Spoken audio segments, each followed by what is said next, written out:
Happy Wine Wednesday, everyone. Oh, I think this is one of my, Holly's jerseying me. This is one of my hand painted, like literally I painted it on a plastic wine glass. So that's what I'm using in lieu of breaking any more wine glasses, right? Anyways, happy Wine Wednesday. I'm sipping on Chardonnay. Holly, what are you sipping on? Two things. Well, I have a Heineken, and then I also have my 5 calorie juice. And what's the 5 calorie juice again? So I mix my own. They're all Langers flavored juices, but I mix the 5 calorie versions of pineapple, mango, and cranberry raspberry all together in one bottle and drink that. And oh man, it's so good. Nice. I love it. Well, let us know in the comment section what you're sipping on. So sorry we're running a bit late. We started chit-chatting about makeup who knows what we'll chat about on Wine Wednesday. We were chatting about makeup, we got distracted. I'm sorry we're late. The guys behind me, I'm redoing my front room. This is a new couch and my guys are protecting it. So that's what you see behind you. On to Seahorses and saltwater. It is open chat, so anything you guys want to discuss, ask about, any questions you have, that's why we're here. Otherwise, I will ramble endlessly and we'll talk about whatever comes up. But if you have specific questions, this is the time and we are here to answer them. Holly did point out, Zen, that I still haven't gotten you the list on the macros. That is something I have actually been working on. It's been stressful. I'm not going to sit here and make a bunch of excuses, but covering for my boss at work meant I worked every day in a row for weeks. But I'm off this week. So hopefully I will have that list for you very soon. And if you want to contact me on the site about anything specific on here, just message me. I see Vince Seahorse. Hey, Vince, I'm going to message you after the show. I've got a specific request. And I would say that next week, guys, is going to be very special. So watch for posts and make sure you tune in and tell everybody else to tune in. But that being said, Zen, we were actually, I don't want to go into a makeup thing that's going to mess us up when we're supposed to be talking seahorses and saltwater. But I tried this. I don't know if you've seen it on all the commercials, but it's like airbrush foundation. And it was you can try it and send it back if you don't like it in 14 days. And it's very, very expensive. And I had every intention of sending it back. And that's how they get people, is they get people like me who say, oh, okay, I'm going to try it and send it back if it's not good. And then, life. And I missed the date. So now I'm stuck paying with it. But it's okay. And Ray saying he prefers women to be makeup free. Man, I wish I could go makeup free. I don't know about you ladies, but Holly, you were saying you don't do makeup, right? And guys, we will only if I'm going out. So I don't have any makeup on right now. I don't wear makeup for this usually, but if I'm going out, if I have something special, I do like to wear like eyeshadows and I like sparkly stuff. And you like to spruce it up, right? Oh yeah. And yeah. I sit back away from the camera, guys, but I'm always putting makeup on for you so you don't have to see the hideous, right? But anyways, we're here to talk seahorses and saltwater. So that being said, Holly, anything new with you on the seahorse? Well, I got lucky today, actually. Well, lucky and lucky. It's been kind of a Did you have fun? So I was gonna do both my tanks. I normally do on Wednesday, the water change and cleaning and all that. But I went through my salt bucket faster this past month because I was missing a skimmer for a couple weeks. Right. And so I was looking in my salt bucket. I'm like, crap, I don't think I have enough salt to do both the tanks and have enough salt to make it through my daily siphoning until I can get another salt bucket. So Right. I decided to just do my display tank today and do the tiki tank tomorrow after I have a chance to go out and find some salt, hopefully. So anyway, I'm doing my display tank, and in that tank, remember, besides the seahorses, I have a goby and I have a little blue leg hermit crab left. And I couldn't find my little hermit crab guy anywhere. And usually I see him, when I'm getting ready to clean the tank and I'm pulling out, all the decorations that I want to put in the bleach bucket. And I didn't come across him. And so when I'm opening, I'm thinking, oh, maybe he's inside a Gobi's cave. So when I lifted Gobi's cave to clean under it, I turned it upside down to see if maybe he was up inside of it somewhere. Mm-hmm. And he wasn't there. And by this time, I'd had the tank pretty much emptied, other than the couple things that the seahorses that I left for them to hang on to while I'm cleaning. So I was all No, bummed. I'm like, oh man, I lost my crab. I figured maybe he got in the overflow box, you something. know, whatever. So I was sad. Finished cleaning the tank. And then when I siphon out the old water, I put a bucket on top of an old towel, and siphon into that. So I had that empty. Now everything's ready to put away. So I put away the bucket and the siphon, and I pick up the towel, and I see on the carpet there's a lucky penny, a heads up penny, which I always think of as lucky. Mm-hmm. So I'm like, oh, cool. I bend down to pick up the penny, and then not far from it, almost under the couch, is my little crab. Oh no. He'd been down there for probably 30 minutes to an hour. I want to say maybe 45 minutes. He'd been probably under that towel. He probably fell off of a decoration, as that I didn't notice him as I was pulling it out. Yep. But I knew he was alive because his little legs were scrambling, because when I picked up the towel, it flipped him upside down. So I grabbed him and I put him back in the tank, and he's okay. A little piece is broke off his shell. Yeah, I probably set the water bucket down on top of him, I'm guessing. Oh no. I know, I feel so bad, but he's alive. He's okay.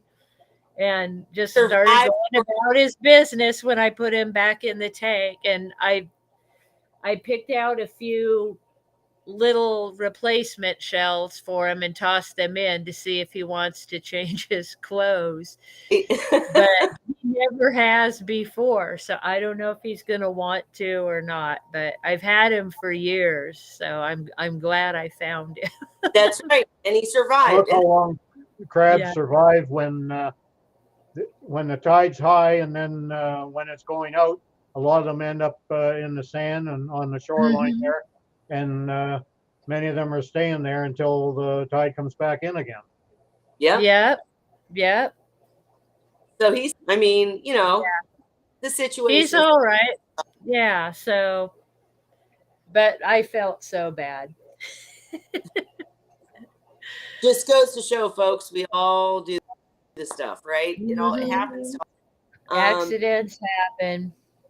I think we should do a show one time where we invite like the reef keepers too, and we just talk about all the mistakes that we've made.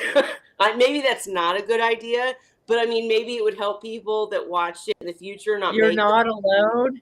You're not alone. I had that happen with seahorses once when I was raising the baby seahorses. I used to move them between tanks because I had like a tank I'd put them into while I was cleaning their regular tank, when they were small, when they were little fry. So I want to say they weren't tiny at this time. I'd say they were maybe about 2 inches. So not big enough, to rehome yet, they were eating frozen mysis, but they weren't Right. grown.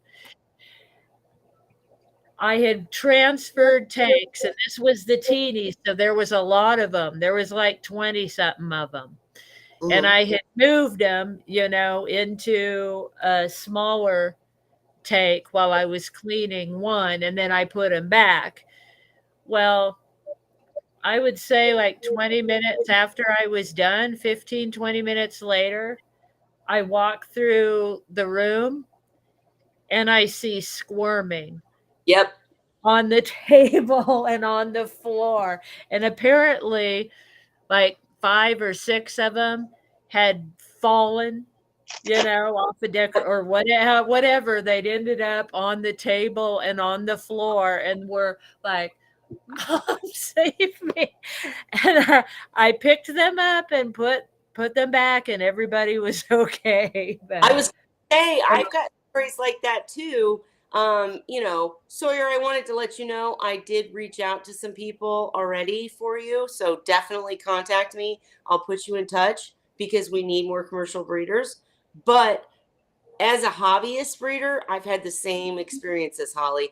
I had my 65 gallon that had my main breeding pair in it back in the time when I was, I wasn't breeding. They were breeding constantly.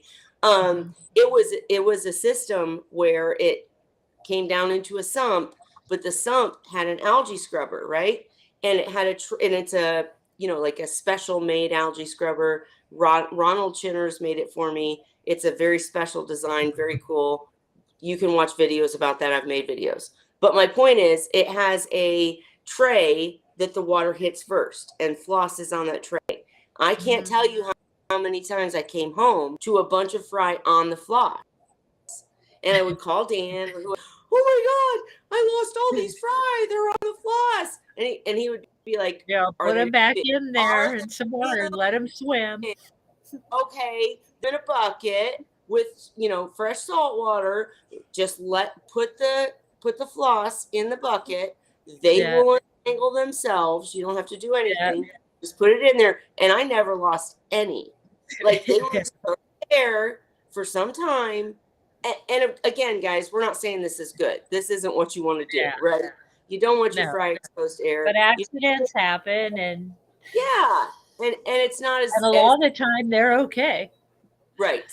I never lost a fry to them being on the floss with water splashing over them for, God knows how long until I got home from work. They always survive. And Ray's shaking his head saying, "You girls know nothing." I had them in the filter sock before too, and just scooped them out of the filter sock. Yep. They're more resilient than people think. But Ray, you never had these problems, did you? Because you were always prepared. I can't say I Right? was always prepared, but if I had these problems, I don't remember. You never dropped anybody or found somebody on the floor I or dropped stuck to you one in of the my dogs. bathtub. That's so, I had a day, oh my gosh, fry were born, and there's like over 100 of them, not 200. I never had that many, but over 100 in this one batch. And I'm like taking care of them, doing stuff in the tanks, whatever. And that night I'm exhausted and I get in the bathtub and this fry had been stuck to my arm Oh and my was gosh. floating up in the bathtub. I'm like, Oh no. a tiny one. I mean, he probably wouldn't have survived anyway, but I'm Oh, like, oh man. I mean, stuff happens though. And that's why we need more commercial breeders that are, doing things at a level that hobbyist breeders can't, because, we're going to have hiccups and etc. Okay. No, Ray, we won't keep going late.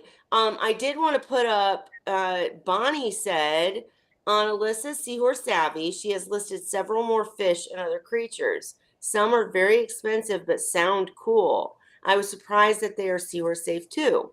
I was hoping you could tell me which creatures. Like, I went to the site, I'm looking at it now. I can absolutely share it, but I think that on Seahorse Savvy that Alyssa has expanded and she's selling more than just Seahorse and Seahorse Safe products and creatures. If that's my understanding. Holly, correct me if I'm wrong. Yeah, and I think she has a special section. I haven't looked at her site in a while, but last time I was checking it out, she has a section of tank Seahorse. mates for seahorses. So she'll usually, I think, put that they're to go with seahorses. Because I So think she might have other stuff too now, like you yes, were saying, but she's always been good about labeling stuff as seahorse safe. so Like it would say like a section. I'm very curious, Bonnie. Comment or come back to me and let me know, creatures you're talking about. I will investigate over the next week and, myself. But if it's okay for a seahorse to breed other things as long as it's separate, right? She's labeling, as Holly said, seahorse safe. I'd just be curious what exactly you mean. See, there we go. Here, Zen Ginger just posted the list. Okay. So. And I'm not seeing it yet. Sorry. Yeah, Zen Ginger just. Well, she has one of the headings here, fish, and then in brackets says Seahorse Safe. Pardon me. And also coral that's Seahorse Safe. But then there's also coral colonies. But there's other things that may not be Seahorse Safe. So you just have to be sure what you're clicking on. Yeah. Absolutely. And I would say you can always come here with a specific question like, hey, this website, wherever, says this is Seahorse Safe, and I'm a little hesitant. First of all, I would say if you're hesitant, don't do it, right? I mean, that's the answer. If you're worried about it, you don't need it in the tank. I mean, that's it. Also, you can ask us and we can give you our opinions and etc. But pretty much, I would say that that's a pretty reliable website. I would be careful to make sure you're reading the fine line, as Ray just pointed out, that it says Seahorse Safe or that it says whatever. But I'm guessing it's probably accurate. You'll have to give me some specific examples. Yeah. So that being said, anything new with you, Ray? I know you're not doing horses anymore, but nothing new. And I've just replaced my seahorse hobby with mucking around with wood, even though I don't do well with wood and I don't have much in the way of tools. But it's occupying some time for me. And what are you trying to make? Actually, I've made a couple already, but I'm just on my third one. It's a picnic table bench for outdoors. And I remember you mentioning you were doing that. Very cool. Yeah, they fold up like the picnic table folds up, and then it makes a bench. And so you're only going to seat half as many people when it's in the bench format, but the tabletop the bottom of it ends up being the back of the bench. So when you sit in the bench, your back goes against the bottom of the table. Gotcha. Not related at all, but kind of. I really want to get one of those because I redid my front room. If you know me personally, you know that. But I redid my front room. That's why I have these guys and these pillows and all this new couch. And I want to get one of those tabletop things where you can, it looks like the bottom of the table, but you raise it up and then it's like a lift for your computer for like Wine Wednesday, right? So not the same at all, I know. But I'd love to I wish I was more handy and I could make that kind of stuff. But very cool you're doing those things, Ray.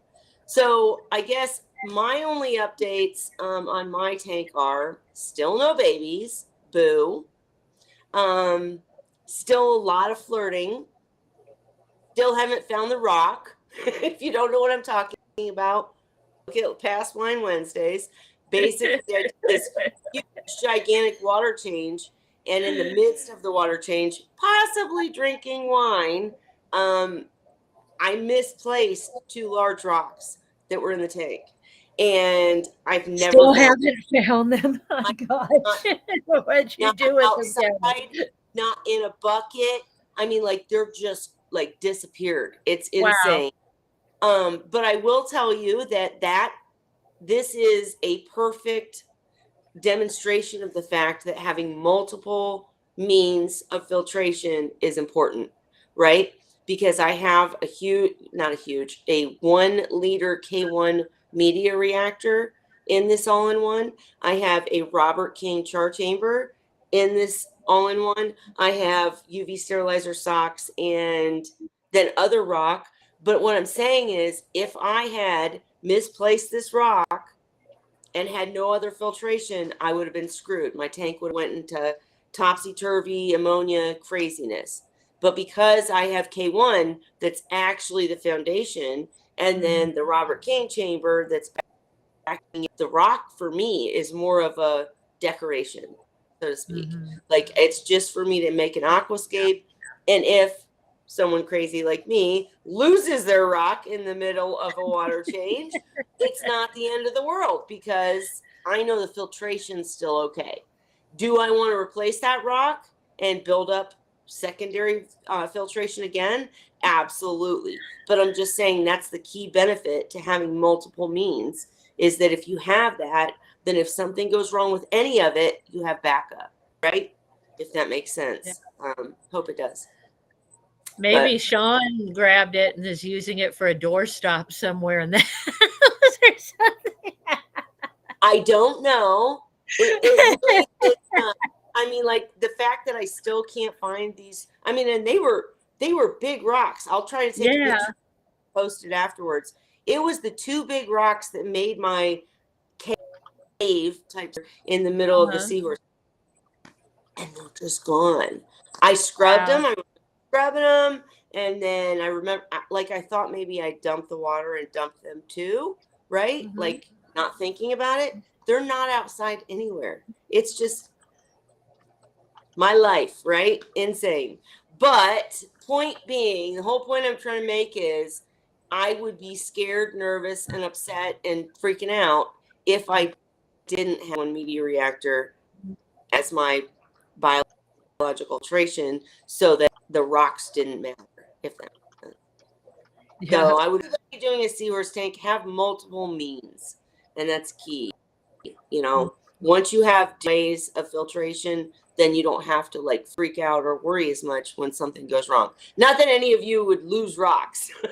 That's just me. But you get my point, I'm sure.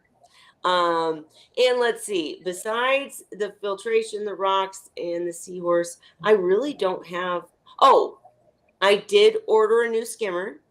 Off the top of my head, I can't even remember its name, but I did order one because we talked a few weeks ago about the fact that my skimmer was missing the air regulator. Oh, yeah. So again, if you don't know what I'm talking about, watch previous weeks. But basically, in an all-in-one, it's an in-tank skimmer, and it has the hose that hangs off, and it has a little thing that supposedly regulates the air. And I've lost that piece, and so the skimmer's not working the way I want it to. It's not collecting. I'm not dumping anything. I'm like, what the heck? It's not doing its job. So I did order a new skimmer. I'll show you guys when I get it, and we'll go through that then.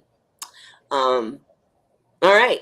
I feel like there was a question that we were supposed to cover tonight from the group, but I don't know what that is. Is there any questions you guys know we need to cover?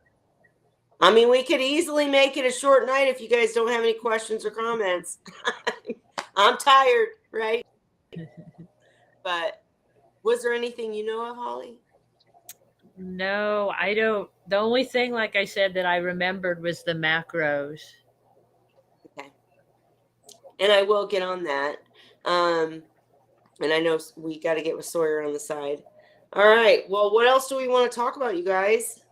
Ray, anything Seahorse related we need to chat about? Does anybody know where Seahorse Savvy is getting the information that all these fish are Seahorse safe. Okay, so you disagree I've with, had some of them okay. when I had all my reef tanks and fish tanks, and I'd never put them in with Seahorses. Okay, so tell me where you're going to, Oh, where, on the website, where do you go to see the Seahorse safe fish? I'm gonna look. you just click on it, and then you go through them, and then there's like page 1, 2, 3, up to I think page 8 or something like that.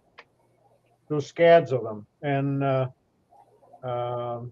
my experience, tangs were my favorite fish. Tangs and butterflies, Mm-hmm. and excuse me, tangs in particular. Generally, I would not put with seahorses.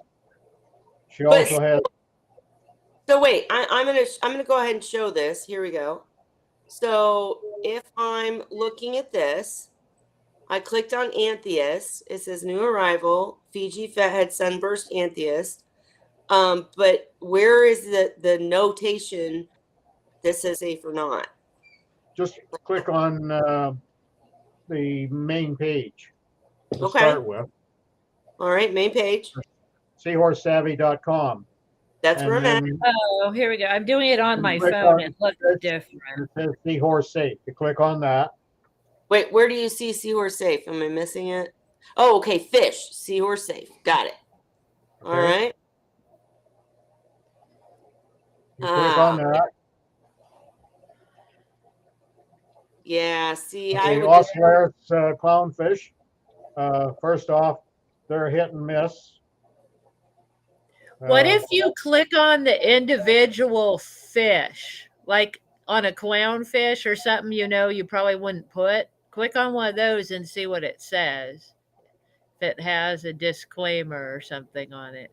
No, she's like she says, they're Seahorse safe. All the ones that are in this category.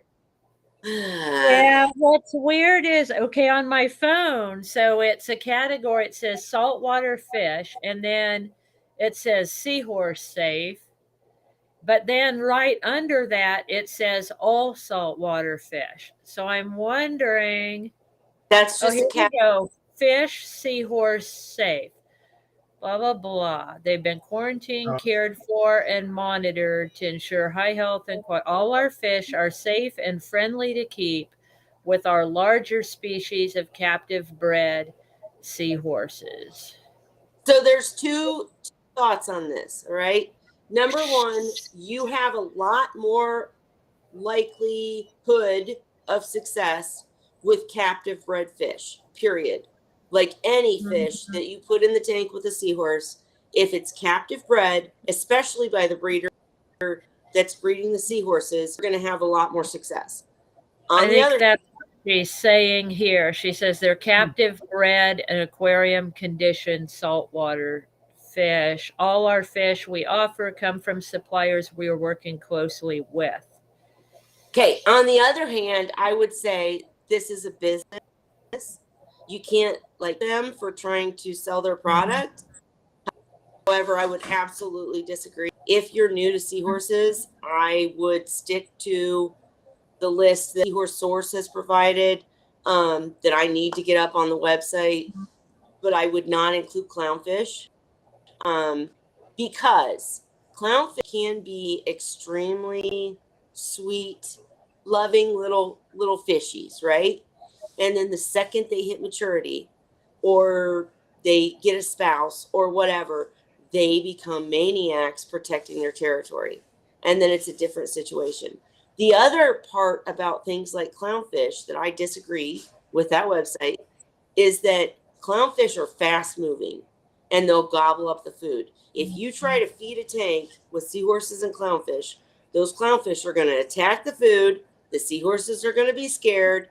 They're not going to get any. And is that kind of where you were going, Ray? Is that maybe not so much? I'm sorry. Well, like just scrolling through, there's a lot of fish there I've never had, so I can't comment on them. Right. But yeah. There's so many that I have had over the years, and I'd never put them in. Like most tangs, I don't know of a tang that I've ever had that I would put with seahorses. I don't know other than a copper band butterfly, I don't know of another one that I would ever put with seahorses. Those So damsels, I don't know of a damsel that I would keep with seahorses. they've got Yeah. dams and tangs with seahorses. Yep, and damsels. Mm-hmm. There's Yeah, all there's sorts of all fish there kinds of fish. it's my So own personal thoughts on it, based on my experience that I keeping these things before I got into the seahorse hobby. Like this is many decades ago, but I was into it for decades, and so I went through a lot Yeah, of there's a damselfish right there. because I had so many tanks, mainly because tangs were my favorites, and I didn't like to keep two tangs in the same tank, so I just had a ton of tanks. So I want to be very cautious about what I say here because I have the utmost respect for this company, and Now, their I'm just cap. saying from my own personal experience. Right. It's No, what I wouldn't. But what I would like to know is how has she determined that they are seahorse safe? maybe we should ask her because I And would agree. they say at the bottom of the things too about them. Like she'll say how they've trained them, and on like this damselfish, she's saying they're trained to eat small pellets such as PE pellets, frozen mice, shrimp, blah blah blah. They can be kept singly paired and often successfully kept in a small group when added to the aquarium at the same time. They are generally a peaceful fish and friendly to keep with our captive bred seahorses. These fish are very hardy. So she's So saying what? Oh, specific stuff Catherine? about each fish. I would call her Yeah, that's what I think needs to before happen. ordering one and say, how have you determined they're Are, safe with the seahorses? What's, are you actually keeping them together? Because yeah. that's the question. Because it's very easy to say these are captive bred. Great point. Absolutely great Mm-hmm. point. Makes a huge difference. But there's still a fast moving fish that darts Yeah. in and out of the tank that's going to Most of strike. these aren't captive bred fish. What? Most of these are not captive bred. The I fish. thought she was breeding them all. She just says aquarium conditioned. She doesn't claim they're captive bred, and I know for a fact a lot of those fish for sure are not captive bred. Well, we're not going to make any assumptions. We don't know. I'm just saying I would absolutely, and this goes for any website, any breeder. You call them and you ask them, right? You get their word on it. You get that, their word in writing on it, and then you see how things go. I would absolutely Yeah, not. because she says specifically if they are captive bred, she says it. If they're aquarium conditioned, she says that. So this specific one, she says our aquarium conditioned fish are quarantined and observed before being offered for sale. We prophylactically deworm all our fish as well as run an anti-parasitic treatment on all of our fish. So she's Yeah, conditioning them all. she's saying what they are, but yeah, they're not all captive bred. Some are aquarium conditioned. There's another Okay. thing that you need to consider also. If you're going to put any of those fish in with your seahorses, you have to consider what the needs of that particular fish are, because some of those fish need a large tank. And Yeah. if you're going to stick it in a smaller tank, you're going to have problems. And from what I can see on there, there isn't anything there that tells on each fish there what size of tank they're going to have for it. Mm-hmm. Other than I saw in the clownfish, she said you need a 20-gallon tank at least for one. Well, But yeah, they don't all say. it's a shame, and I'm going to reach out to the company because we do need to get find out what the thinking is. Maybe there's something we don't know, right? So I'm not making any calls at this point. I would just again say take the advice we give you on this channel, right? Don't add fast moving fish to your seahorse tank, especially if you're brand new. Start your tank with seahorses only or slow moving fish, not food grabbers, not darters, any of that stuff. Because the thing is, or something that's just stress out the seahorse. Right, and that's it. Because even if they're not attacking them or eating their food, they can still be made nervous by that's what I was somebody about like that. to say, is that, you know, there are many things to be said about mixing a captive bred seahorse with an aquarium conditioned fish. But it sounds like they're putting them through the process to make sure they don't carry anything to the tank. I'm not going to comment on that because I don't have enough information. But I would say that's the first stop, I don't like it. The second stop, I don't like it, is that, as Holly was mentioning, and Ray has talked about endlessly, seahorses are great, healthy fish until they get stressed. And then the second that they get stressed, everything that could happen to them happens. And guess what stresses them? A fast-moving fish, darting the tank, eating all the food, not attacking, just to where they're chilling on their little branch, looking around, and then this fish is darting past them, and it stresses them out, and then they get But problems. for someone who has a huge tank, like hundreds of gallons, which I've seen, and there's places where the seahorses like to hang out and the other fish aren't hanging out where the seahorses are, all that, they have room to move around. It probably works out better. I've seen that done. So I guess you can't say they're completely, not compatible. But you have to be careful. So what I'm saying is, for any newcomer that's just starting a seahorse tank, don't do it. For anyone that's been keeping seahorses for a minute or has a gigantic tank, that's a different story. I totally agree. This is my trouble with finishing the website, guys, is that it's so hard to put together an article that says, this is the rules for seahorses, because they depend on everything, right? If you have, we had a person on this channel many months ago, 300-gallon seahorse tank, and many other fish and many other coral. And the seahorses stayed in their area, and the other fish and the coral were in this area, and it all worked out. If you have a huge tank and water volume and, space to where that fish maybe isn't darting past that seahorse every 5 seconds, that's a different story. And as Dan always said, you can make almost anything work for 6 months to a year, right? It depends on if you want it to last past a year. With my seahorse tanks, I wanted them to last. I wanted them, I kept them for years and years and years. And so I wasn't willing to risk doing other things to the tank when I could just set up a separate tank to do those things. I had a reef tank, and then I had my seahorse tank, and they were separate. Again, all of this, there's no, you have to do it this way, right? Again, that's why I'm struggling so much to put up the website, is I can write an article about what I did and what's worked for people in the past and people like Ray, but can somebody come on and show you a tank with tanks and clownfish and everything else with seahorses? Absolutely. Is it huge? Is the first, and will it last? Is the second question. Because seahorses just tend to do better with slow moving fish and, a serene type atmosphere. Am I leaving anything out, Ray? I feel like I'm. Oh, I get lost anyway. Right. I hear you.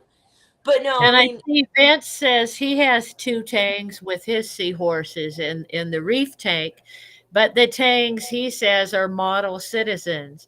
And see, that's the thing too, is that fish have their own personalities, I've noticed. So you might get lucky and get a fish like that that's actually a cool fish, but you don't know that. Again, guys, it's risk. Hang on. It's risk tolerance level.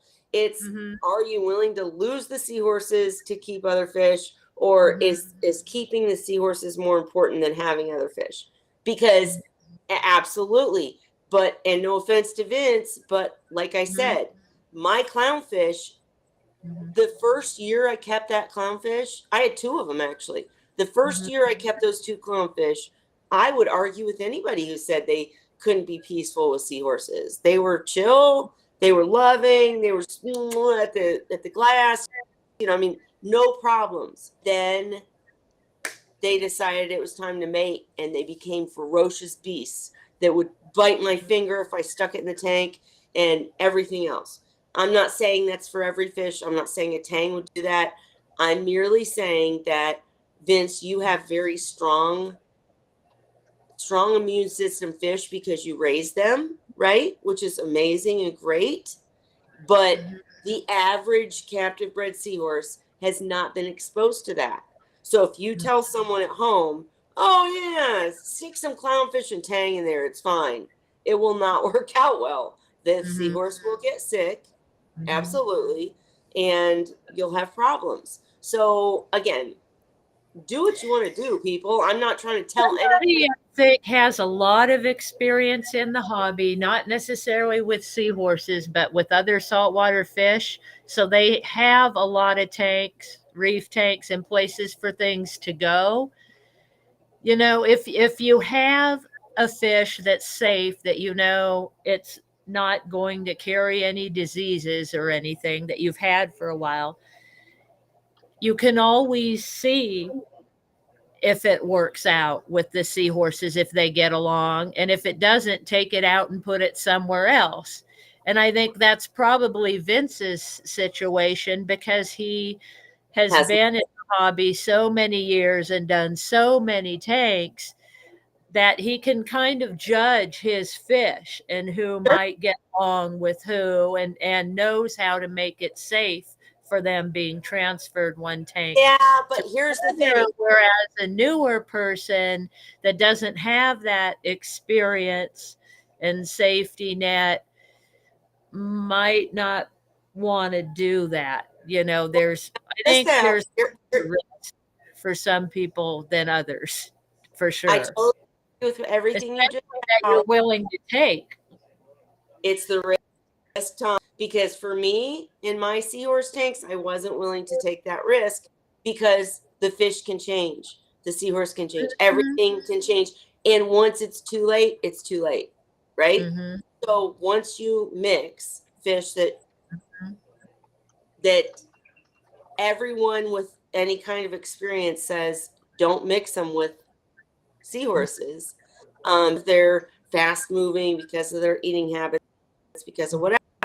It only takes one time that said fish attacks a seahorse or stresses a seahorse, and the seahorse has problems. I'm more on the side of be careful. Why? Why mix them? Why do you need to? Why not do 2 separate tanks, right? Like that's my opinion. But you're entitled to your own. If you want to mix everything, mix them. But just understand that you're risking a lot, because everything written about seahorses says do not mix them with fast moving fish. Ray, you look like you got to say something. No, I'm typing. Just what this is about starfish. Okay. Oh yeah. We'll say it out loud. Or like blue Linkia. Those are one of the ones that's safe to have with seahorses, I think. I've heard that. Most tanks, Linkias will not survive. Right. That's the thing about starfish, though. Yeah, I've heard that. Linkias need a very mature tank, because they feed on the film. There's nothing else in that tank that they're going to feed on other than that bacterial film that they feed on. So you could have a 200-gallon tank, and if it wasn't mature, the Linkia is unlikely to survive. Well, and you made that point, Ray. You said, it's also about considering what that fish or creature needs, right? Yeah. Just like when we talk about coral or macros, then you're talking about lighting, which doesn't matter in a seahorse tank unless you have coral and macros, right? So it's just what you want to take on. You can. And they wouldn't like my tank because I keep it so clean. Right. Exactly. I scrub all the surfaces and yep. Yeah, so it wouldn't be able to eat. really. I've kept in my sanded tank, I've kept a sand sifting starfish and had no problems. Everything was great. Because the seahorses are dirty, and when you have a sanded tank, you're not going to get everything out. It's gonna, and so he was kind of like my cleanup crew, right? And it worked out. But with the Linkia, as Ray said, you got to have a mature tank so they're feeding the eat. And with the little is it Asternia stars? The little white stars. Yeah, the little teenies. The little white stars you find on your glass that just kind of appear and you didn't add them and they're all of a sudden there. Those are actually really bad because seahorses will and do grow algae. Like, I know that sounds crazy and I'm probably wrong scientifically. They probably don't grow algae, but algae grows upon them. Yes. So their whole defense mechanism is camouflage, right? And so as camouflaging, if there's any algae in your tank, all of a sudden you're going to see it on your seahorse. We've talked in recent episodes about whether or not you should try to get it off of them or whether or not it'll go away on its own. But while it's there, if you have any of those Astraeus white starfish, they will crawl upon the seahorse while it's sleeping. And they're not trying to hurt the seahorse. They're just trying to eat the algae. They will end up injuring the seahorse because they're eating the algae. So there's just little stuff like that I'm ultra careful. I'm super careful with my seahorse tanks. I don't mix. I don't add other stuff. I think when I see, and you know what? I'll be really honest, you guys. I don't even like tanks that have so much going on that you can't even enjoy or appreciate the seahorses. Does that make sense? Like if you're, the 300-gallon tank was amazing, but it was a 300-gallon tank. If you're trying to cram a bunch of fish into a seahorse tank just to have this amazing tank, you're missing the amazingness of the seahorses. I mean, because they don't swim around much. They don't, like, if you have a tank of active fish, seahorses are not that active. They're going to be hiding, they're going to be camouflaged, and you won't notice them because they're sitting over here behind a rock while everybody else is swimming all over the place. Yeah, but I disagree with what you just said, saying seahorses are not active. Mine are. Mine are all over the tank all the time. I turn on the light and they're rushing and they're all over swimming, right? Different seahorses, different tanks, who knows? But in my case, I've never had seahorses that weren't active, but I can tell you that if anything else was in the tank, they would not be, because that would make them afraid and stationary. Yeah, and they're just going to stay in their spot. Yeah. So depends on what you want, for sure. But I'm not sure why you would want seahorses if you just wanted a tank full of fish and they just sat in a corner. That doesn't make sense to me. My opinion. You can dislike it, but it's my opinion. And I will investigate why certain fish are said to be seahorse safe. I will investigate that because that bothers me a lot. But anyways, what else, guys? I'm done with my ramble. So and today's the 3-year anniversary of when I started my grow out tank. I was seeing in my notes. That's awesome. Calendar, yeah. So now it's the tiki tank, but when I started it, it was the grow out tank for the juveniles, but they're all grown up now, so now it's the tiki tank. Gotcha. Sorry, I'm not trying to ignore you. I'm just trying to say hi to Liquid Zoo. Hi to George RB3. I'm just now messages. Sorry, guys. Cora Works is going to be on the bike tomorrow. I'm jealous. Love it. And Regina said there are a lot of them. I question those too. And again, guys, I'm not saying anything about anybody, for the record. I've got to find out more because maybe there's right. So not making any judgment here, but in the meantime, I would still stay on the easy side, safe side, not easy, sorry.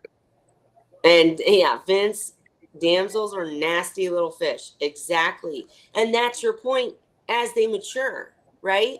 So you can put a damsel in and it can be fine for 6 months. And then they mature and they become little everything you just said. And Yeah. then it's a different situation and they're causing ruckus and chaos. So better just to avoid it, in my opinion. Cora works. I would never put a clownfish with seahorses either. That's just my opinion. It is what it is. And what if you have some crazy, I think Holly already touched on this. What if you have some crazy 240 gallon or something? It is more, I think Holly already made that point. It is Yeah. more safe if you have a huge tank, right? I'm sorry, guys, I'm behind on the comments. But yeah, that's it. We had a guy in here with a 300 gallon tank that was perfect and it was all going well. And he had crazy coral and he had crazy fish, but it was working because there was so much space. The seahorses had their area, right? Yeah, it was like a little ocean, a whole ecosystem in there. So yeah, it worked out, but we can't all have that. Right, we can all have that. So Sawyer wanted to know, what early live feeds would you recommend? Copepods seem to lead to better larval survival, but it seems to be a lot easier to culture rotifers in huge batches, and they're more durable. Ray, I'm hitting you up on this one. Well, for many years, I was told I couldn't raise seahorse fry. Specifically, I was raising reed-eye at the time on the On rotifers? rotifers, yeah.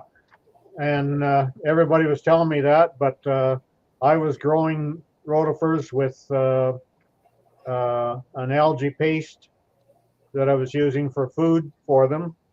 I was harvesting them and I was putting them in with the fry, and the fry were growing, and well, I sold lots of them. So, but I was told that they wouldn't feed on the rotifers because of the swimming motion that they had was nothing like they were normally used to. That Yep. being said, after the reed-eye fry got a week to 10 days old, then I never used the rotifers anymore. And even later, when I was using copepods, I had 3 different copepod species I was using later.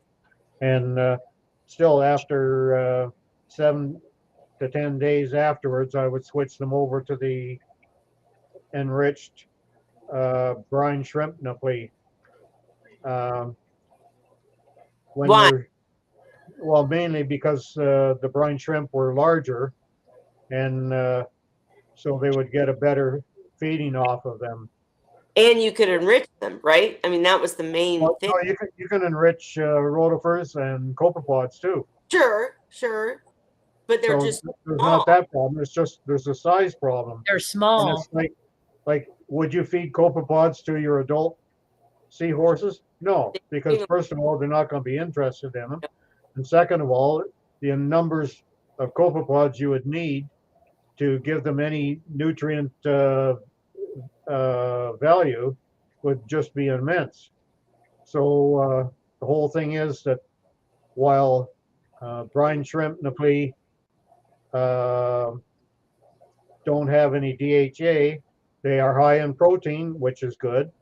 And people dispute that because we have this problem where much frozen food, some of it is packaged up and it gives specifics in dry weight percentages, and others package it and list it as wet weight percentages. And many of them aren't telling you which way in particular it's measured. So if you see something in brine shrimp and it's only 17 to 30% protein, they're giving you wet weight percentages. If you see them listing 60, 65% protein, then that's dry weight, and that's the effective point. And so that's almost protein wise, it's almost as good as mice and shrimp. So they Now, protein and you enrich it. Yeah, but you don't need to enrich with protein. All you need to enrich with basically is the DHA. Right. And so I use the Algamac 3050, which is proper pronunciation. I can't get it exact. Schizochytrium algae. And you can buy the Algamac 3050, but I know for a fact that Brine Shrimp Direct uses the Schizochytrium in a lot of their flake food formula that they're making up. So if you were really interested in it, you could probably talk to them and get some of that Schizochytrium sent to you, and not have to buy the large amounts that I used to have to buy from. I can't think of the name of the company now, but that sells the Algamac 3050. But I used to have to get it out of California. Yeah. And so I'd have to buy up big batches of it. But back then, I was able to sell it to other people as well. So that defrayed some of my costs. Today, I couldn't do that because there isn't much interest in the seahorse hobby anymore here in Canada. Mainly because but your answer is maybe not the rotifers or copepods. Go with the enriched brine shrimp. Yeah, use enriched brine shrimp. And with Erectus, you can start them right off with the brine shrimp napoli right off the bat. But with the red eye and a few other seahorses that have the pelagic fry, they're smaller than Erectus fry, so you need a food that's smaller. And so for me, before I got into culturing the copepods, I had rotifers that I was using in my tanks, my reef tanks and everything. It was great for, can't think of the coral. A lot of the corals used to love them, but I already had those when I got into seahorses. So when the fry started along and I needed something smaller, I just started off using them. And I think it was Dan that suggested the copepods. And while I couldn't get the copepod species that he was talking about, I was able to get 3 different species here in Canada that did suffice, and I was able to keep the cultures alive. Well, great point though, because it does depend on the species of seahorse, right? I would love to see red eye back in the hobby. Oh my gosh, we need red eye back in the hobby if that's what you're going for. And they, as he said, have smaller fry that need a smaller food. Cheryl, who has been busy working on stuff at home, I have talked to her. She's fine, and she'll come back when she can. But he loves using I can't say the word. I can't remember the name. Apex copepensis. Yeah, I probably have it written down somewhere. I remember that kind of copepod that she likes. Okay, well, I can tell you they come from Reef Nutrition or Reed Mariculture, and we can hook you up with them too if you're interested in doing red eye, because that copepod has worked tremendously for Cheryl with red eye and for the Apocyclops panamensis. Apocyclops panamensis. Apocyclops. Now, when I was raising my fry, I didn't know there were differences of copepods, and I used the Tigger ones. Yeah, those aren't recommended. From the same company, and she said don't use those because they'll hurt the seahorses. But mine ate them; they did okay on them. But it's probably like anything else. There was probably risk in it, and I got lucky. But that's what mine ate. When I didn't, I used them because when my batches were born, they always surprised me. I never even knew my male was pregnant, and all of a sudden he's having fry. And so I didn't have the brine shrimp ready. Yep. So copepods are way easy to raise. At least the kind I had where I just kept them in buckets and fed them like a algae paste that I online how to mix up, and I gave them that, like, and put it in like a little frozen cube of it in a 2 liter of water bottle, shake it up so it was all mixed up, keep it in the refrigerator. And whenever the water started to not be green anymore, I'd put a little bit of that in, or I'd give them some, what is that? Green powder. That's a health drink. They're Spirulina Yeah, works. spirulina, or I'd give them that, and they just took care of themselves. I didn't have to do there's always anything with them, so they were easy to keep. there's always ways to get by as a hobbyist breeder, but I think that Sawyer is trying to become a commercial breeder, so that's why I want to put him in touch with Dan, and Yeah. get him set on the right track, because the Mhm. ultimate answer to the question is depends on the species. If you're doing reed-eye or a smaller species, you're going to need a smaller food to begin with, and we can help you with that. But if you're talking about erectus, enriched brine shrimp is the way to go. I mean, it's the easiest. Yeah, and if you can have that all the time, Yeah. and not be surprised like I was when Fryer born, then you're probably going to do fine with just that. Right. And again, if he's gonna do a commercial breeding situation, he's gonna be ready, right? You're going to need to have it all the time. Yeah. Zen Ginger said, I really want a starfish now. I think you can have a starfish. Just make sure it's Just make sure it's the right type. that's right. That's it. Brittle Star was my first experience with my first Seahorse tank. Okay. And I was fortunate enough to catch the Brittle Star. He had a hold and started to feed and left a little wound on the Seahorse. Now, the Seahorse survived, but that was my first experience. And then all the years on the Seahorse forums, people were complaining about problems with the knobby-backed starfish, like the chocolate chip star. Yeah, don't do those that. ones would feed on them. I don't know why seahorses don't swim away from them Right. when they get contact made on them, but they don't. No. That's the same thing I think about when they get stuck, is why don't they try to get out? They don't. Right. They just sit there like they're waiting to see what might happen to them. I know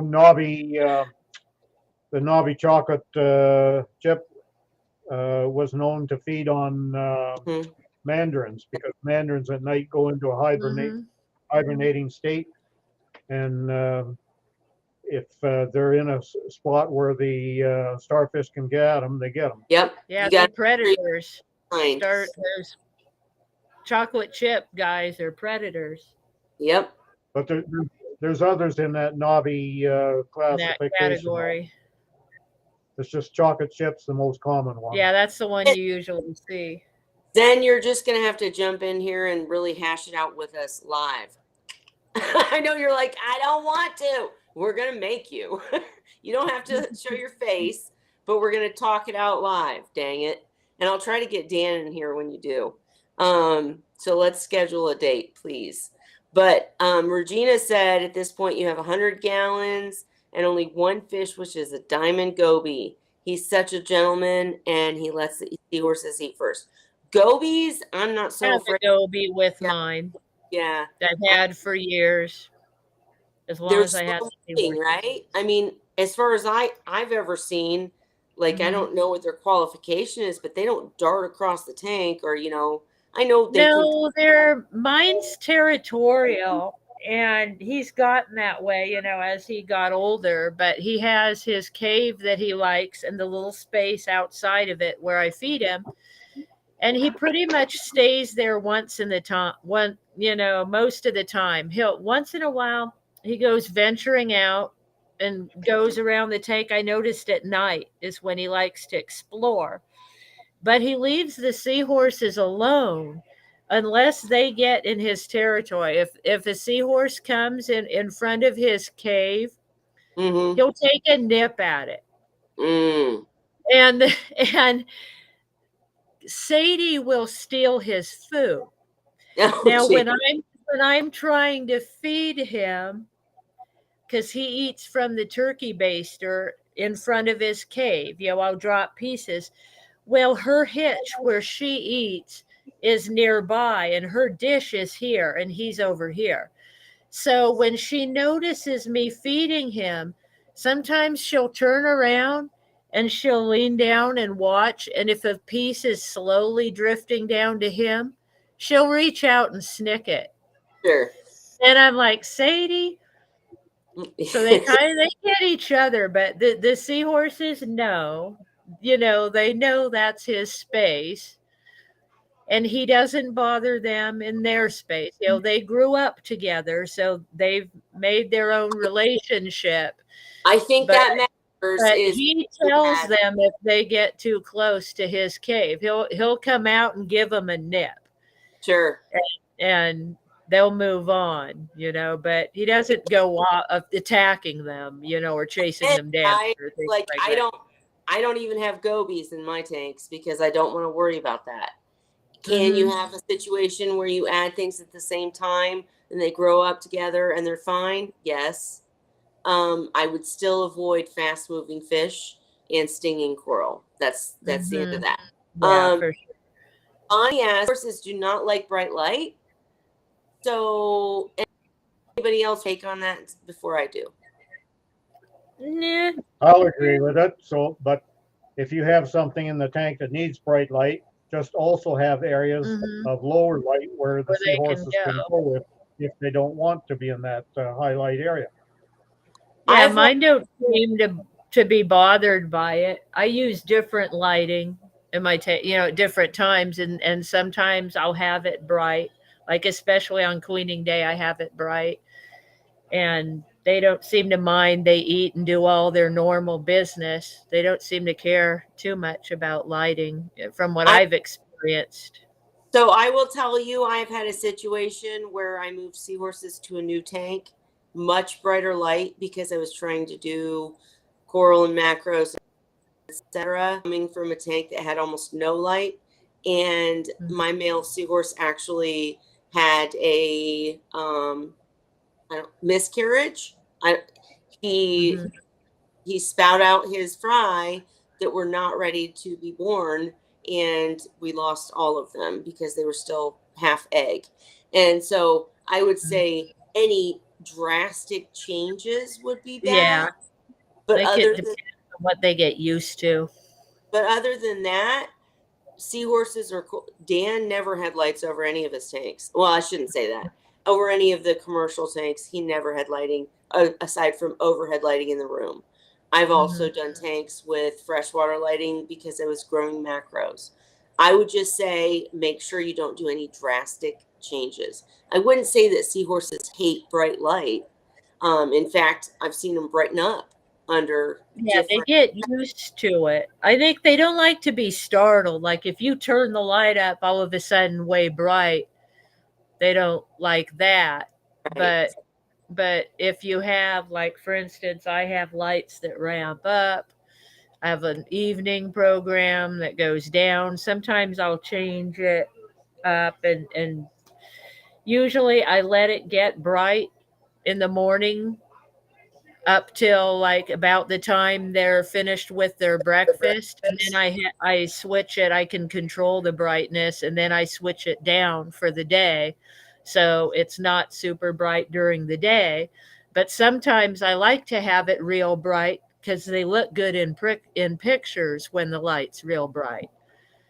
So I'll have that sometimes, but I don't leave them in the bright light all the time. And it doesn't seem to bother, like they don't hide because it's too bright, that kind of thing. No, absolutely not. And Vince, I saw you said someone needs to make reed-eye or needs to put reed-eye back on the market. We need you, Sawyer, or whoever. We need reed-eye back. I want some. I'll buy them. Absolutely agree. And I want to buy captive bred. That's the only thing. I would love to have reed-eye again. And I see all the other comments. I don't think if I missed a question, you guys, please shout it out again. because some of the back and forth, I can't tell if it's to me or to you, to each other. But yeah, see, some of these things I can't tell. Oh, But yeah, I noticed that too. so if I missed your question, please shout it out, because we are reaching that point where I'm going to have to call it for the night. I'm so sorry. Don't forget, next week is a special week. Watch for posts. And, but yeah, for tonight, I would say we've covered quite a bit. Seahorses don't care about lighting. Just don't change it crazy. I'm going to investigate myself the reasoning for calling certain fish seahorse safe on certain websites, because I don't agree. I do not agree. Any fast moving fish, Yeah, I just don't I agree. And I get I that a company's I just trying. would. I mean, in some situations, maybe, but I wouldn't put that out there Right. for everybody. You know, like I was saying, if somebody, you know, has a lot of tanks, a lot of experience, and wants to try something, well, let them come up with that idea on their own. Don't make Right. everybody think it's okay. And that's the other thing, is that anybody out there who is trying, we want that, right? We would love to be able to keep seahorses with other fish and in reef tanks and etc. That sounds amazing, but just make sure you do it for a long period of time before you start telling people it's cool. And then, like in Vince's case, he's been doing it for a hell of a long time and he's very good at it, but make sure you share why it works, right? So you can't put a couple tangs and seahorses and clownfish in a 30-gallon tank. That's not going to work, right? So make sure if you're sharing your tank and saying, hey, I accomplished this, that you say how and why, if that makes sense. Because I've done some crazy stuff too, but I would never share it with you guys without saying, this is why it worked, right? It wasn't because it just worked. It was because I had a super big tank, or I had super big filtration and sump, or I, made sure that I fed them on opposite side or whatever. Just make sure you're not putting bad information out there. What, Holly? I was going to say, like, I have an example of that. When I got my seahorses, actually, before I got the seahorses, I started with a cleanup crew. And I bought a cleanup crew package that was supposed to be all blue-legged hermit crabs. Like, I had in that package, there was a couple of these stripe-legged guys, or zebra-legged crabs, and they were the same size though. So they started out tiny, and then I got my seahorses, and as the seahorses grew up, well, these crabs grew up, and the crabs ended up very large, like a couple inches large. Yeah. But because they grew up with the seahorses, they were never a problem. They started out tiny to them, the seahorses were to be careful of and afraid of. So the crabs never messed with my seahorses, because the seahorses, I guess, they grew up together, and the seahorses were always bigger and more tough, I guess, in the crab's point of view. So the crabs never messed with the seahorses. And I mean, it was their home too, so I didn't want to rehome the crabs. And I never had any problem with them, but it was an individual thing. I wouldn't choose to get that type of crab Right. and put it in with my seahorses. It just happened that way, and they Right. grew up together. And you're always going to find situations where something works for somebody and you're like, oh, well, that worked for them. Again, it's up to risk tolerance, guys. It's, do you want to make sure your seahorses live for a long time, or do you want to risk stuff? I'm not judging whatever you decide to do. And if something like Holly's situation happens, you have to make a call. In her situation, it worked out. In many other situations, it won't. Yeah, So if I would have seen one of the crabs going after a seahorse, I would have yanked him out. I would have had to find another home for him. I'm going to continue to advise to be safe and set up a tank with Seahorse Safe Fish and Coral that is on seahorse.org. Okay. Not all these new sites and everything new that's coming out. Because if you want to keep seahorses, it's better to at least start careful, right? At least start careful, learn your seahorses, know how to interact with them, know when they're having a problem, and then you can look at other things. On the other, like Holly said, the reason it worked out for her is because they all got added at the same time. So, it's kind of a crapshoot. I'm going to give you the best advice that I can based on keeping seahorses for years, based on Ray and Dan and Cheryl's advice and seahorse keepers for years. It's better to be safe, is my 2 cents. But, do what you want. And I love seeing all the new tanks and what new people do. And we want to help Zen. I keep saying it because I can't wait to get Zen in here. We want to have Zen in to help her set up her seahorse tank because we're going to make sure she's somewhat careful, but does cool things at the same time. All right, you guys, I am going to have to call it for tonight. If I missed your question, we'll be back next week. We will be celebrating. Watch for the post, and you'll know what I'm talking about. But for tonight, I think we're going to call it and say Happy Wine Wednesday. Everybody ready? I know I'm not very good at gradually going into the ending. I'm sorry. I'm like, goodbye. Sorry. All right. Ray. Good night, all. Cheers. Happy wine, everyone. Cheers. Happy wine Wednesday.